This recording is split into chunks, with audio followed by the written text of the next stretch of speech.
Hello, I am Radagast, at your service. So this is something I've been wanting to catch up onto, and since I got the prop, I want to do it. It's the peace sign, fixing it, and reclaiming it. So I'm quite sure everybody knows what a peace sign is. What's the other stuff about fixing it, reclaiming it? Okay, so here's my prop. Let me move back a little bit. There we go. It's a table. Made in 2012 in China. Okay? Alright. So I want you to, this, you're very familiar with this. I want you to keep your eye on it and kind of feel the energy of this, okay? Alright? Just if you get a sense, like, kind of, what's the energy? Alright, now watch what happens here. Okay. Alright. Now, of course, I will explain in a moment. This is a rune, but it's also the proper placement of the rune. The other way, it's inverted. The other way is, almost like a curse. So anyway, here we go. All right, so did you feel the difference? I mean, we come back to the old familiar. There we go. There's your peace sign. And here is actually, let's call the peace sign. All right. Okay, what am I talking about? All right, the rune is called Algies, or also Eel in another, I have two different books. And although they're both based on the Elder Futhark and have exactly the same alphabet, which not quite, they have different pronunciations. So Ralph, in the Book of Runes by Ralph Bloom, which is this one here, okay, very, I like this one because it kind of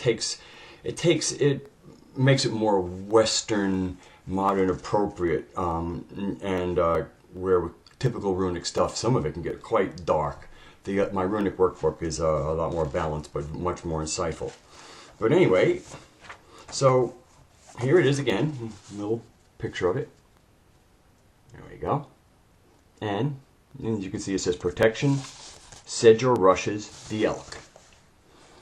And part of its protection, besides the fact that it's associated with Jupiter and with an affiliation also with Venus, it's a very interesting energetic rune. That Venus connection is part of its beauty.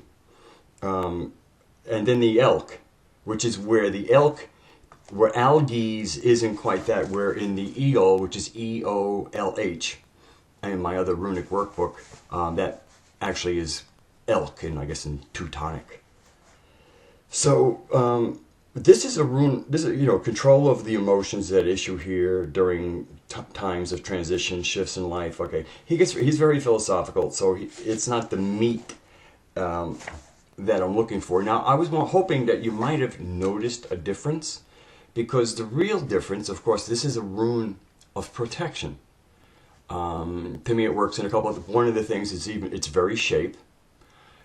The other thing is, if you have watched any of my other things about duality and the difference between knowledge of good and evil, which is binary and polarized, versus the tree of life, as I call it, is shaped just like this rune. This is a version, and my very simplified way of trying to explain how to get out of duality is that in here, this is it. The tree of life is that creative path where we go into the field and not being slammed, or what I call, against the walls of polarity. And of course, in every way, quite against the wall, but to be basically moving from one vector to the other produces cognitive dissonance, and it produces duality and polarity thinking. And so part of the protection of this rune is being able to see reality for what it is. But Jupiter is a benefic planet, so it has its own protective thing. But the thing with runes is they kind of have a certain command over elemental forces. And I think my other book has a slightly better version of it from my demonstration. Okay, there we go. All right. So, by the way, this is the Runic workbook. Bought this in 1988. And so when you see this, you can actually kind of see that it's almost like a trident. if one wanted to think offense. It's also, you can also see it as a goblet. You can also see it as a chalice goblet. So in many ways, you can see the divine feminine in this. You know, you can definitely see the birthing area over here if you in your imagination. So but most important, but the other part is the outstretched arms and the receiving of, you know, all kinds of cosmic currents. The tree of life, living within the field, being creative, not doing either or thinking at every point, but rather a solution, a proposition, not just opposition to what is offered. So so for me, ever since I got this book, just to begin to understand the runes, as soon as I saw that, and I saw the peace sign, and I knew the meaning of this rune, I saw what had been done. So this has actually been something I have been sharing with anybody who wants to listen to me for over 20 years. And of course, most people, but I like it. Because, you know, aesthetically are fine. But energetically, as far as I'm concerned, being that the hippie movement was, if not started by our friends with various three-letter acronyms, but if not started, infiltrated, because very often what happens is there are true organic movements, and that's what gives them their legitimacy. So you let them get legitimacy, you know, because if you're going to parasitize, you need a host that can carry the parasite. So you can't jump in too early, unless of course you germinate it yourself. So for what they did was they took this, what have been this enormous catcher of energy, and then coming down the line and rooting it into Gaia. This whole connection of the cosmos and into Gaia, and how then was us drawing out and coming up again. And then of course that kind of presenting the defense of the organism, sovereignty, the ability to offer a prickliness when it's needed to keep one's boundaries. And so by implanting the peace sign, I mean, once again, this is a table made in 2012. I've seen shirts emblazoned with them. And in every single instance that I see the regular peace sign, I see the negation of blessings. I see this, the absolute, like, arms down, as you would in a surrender type of pose. The negation of protection. So what they were doing energetically to the hippie movement was freezing its blessings and removing its protection, because there was a cosmic consciousness that was starting to emerge out of that. And by casting this, by inserting this into that movement, they turned consciousness upside down. They turned, you know, also even the divine feminine was turned upside down, because rather than the real empowering divine feminine, there was more this divine feminine that almost created more rifting, where there had been some settlement, you know, sometimes peace between the sexes, sometimes one deciding, oh, well, I'm a goddess, and, you know, and meanwhile, what's the guy supposed to say? I'm a god, because God is this super being. And goddess is this little being in the way we've been sold, rather than the inverse. In many ways. I mean, of course, you know, who's your mother, and who was the contributing father? That's all good, you know. But you come from your mother. So that was the thing I wanted to get out, is that the peace sign is something I would like not only to us to reinvert so that we can tap into it, because the peace sign is ubiquitous. I mean, it's in our culture. And it's in our culture in a way that is bad. And because runes are channelers of elemental forces, to be wearing that rune upside down, to be having it everywhere, to have it as decoration, to have it as a night table, is a constant enforcement of not wanting protection, not wanting blessings, invert the inversion of reality. I mean, which is a big part of the matrix. What it can't put into duality, it will invert at all levels, distorting your perception of it.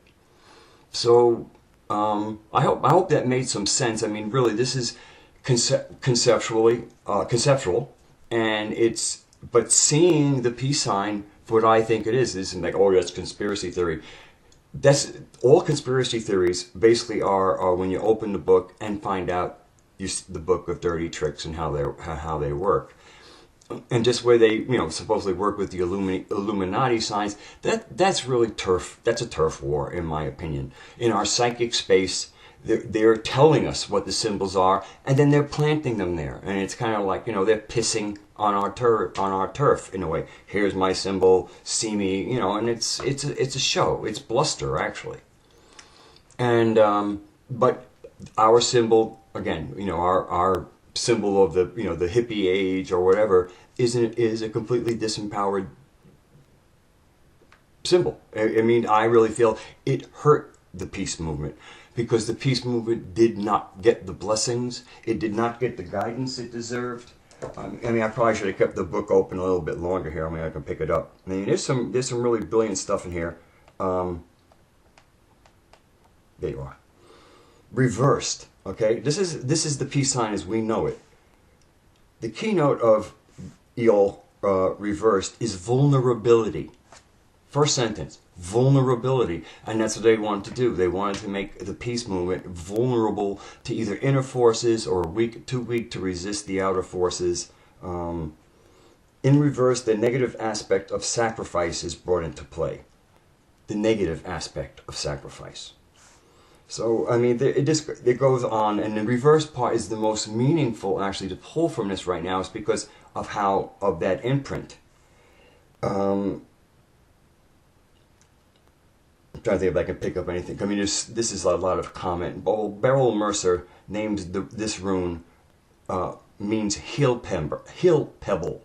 And this emphasizes another aspect of the symbol, namely protection, because heel pebble is amber. And if you know anything about the lore of stones, amber is a stone of protection. Part of it's because it comes from an organic matrix. It's from sap that came from a tree.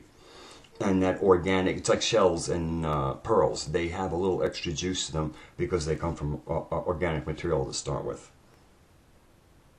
Okay, so at 12 minutes, I think I can wrap it up. I really was to make my case. What do you do about it? Well, the first thing starts with consciousness. And if anytime you can invert a peace sign the right way, I mean, when you feel the energy, I mean, you can see what a blessing, you can feel the strength of it. I mean, really, I mean, this is like almost something as, we disrupt the paradigm here, it's just really declaring that protection, but it's not offense. It's just boundaries, walking of boundaries, maintenance of them, and also being able to see things clearly because of that what I call the tree of life, going beyond duality into synthesis, or and the coherence, the field in there. Okay, I'm going to finish it up. This is my second one today. That's why I wore two different colored scarves, and I hope that worked. I felt I think I drank too much coffee. I hope I didn't speak too fast and didn't too much. So be well, and before all else, I see the God within you.